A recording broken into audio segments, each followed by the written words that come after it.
On How It's Made, we usually stick to the show's title and show you how products are manufactured. But this next segment is about special effects makeup, the kind that makeup artists use on theater and movie actors. So in this case, we'll show you how it's made, but we'll also show you how it's applied. Watch as this special effects makeup artist works his magic to transform this 28-year-old woman into a senior citizen. After gelling her hair flat, he glued on a bald cap using a theatrical adhesive called spirit gum. He protects her eyebrows and eyelashes with petroleum jelly, then covers her face in alginate, a material generally used to take dental impressions. Then he applies wet plaster bandages. After 25 minutes, the materials harden into a mask. Now he lines it with plaster. In a half hour, the plaster hardens into a perfect replica of the woman's face. Like putting nonstick spray on a baking pan, he coats the model in a release agent. Then, using professional-grade plasticine, he begins to sculpt an elderly face. He smooths out the wrinkles with strong rubbing alcohol so they'll look realistic. He uses a bumpy rubber pad to give the skin an aged orange peel texture. The finished sculpture sits in water for 2 to 3 hours. This activates the release agent, detaching the plasticine from the plaster underneath. The artist carefully cuts the sculpture into sections.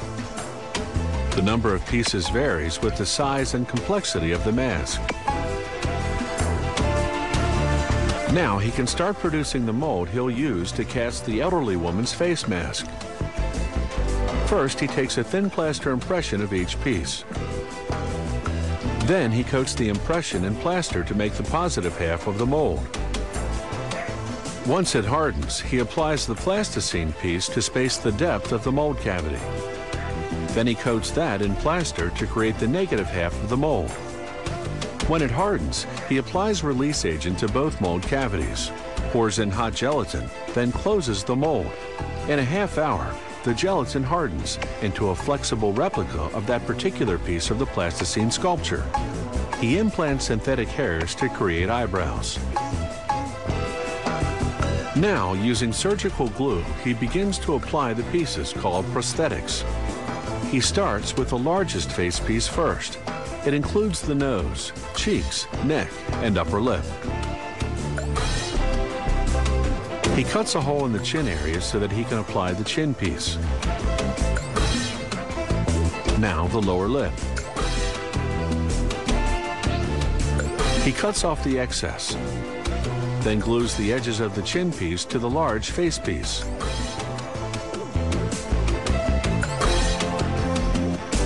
Now for the forehead. Again, he applies glue along the edges to connect it to the rest.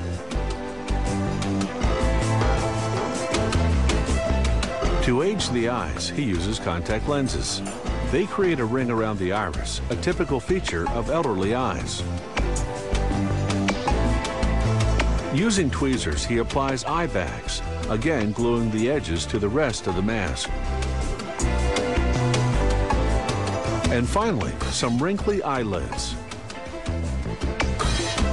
With the mask fully assembled, it's makeup time.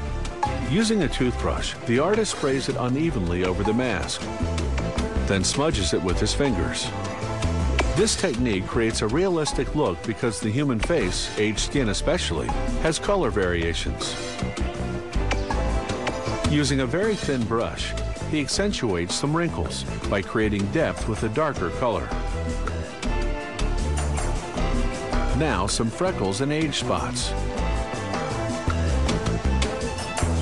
And a gray wig.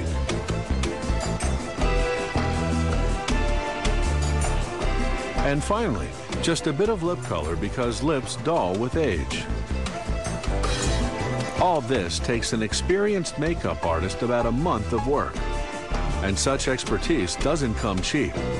A major transformation like this for stage or screen can cost up to $10,000.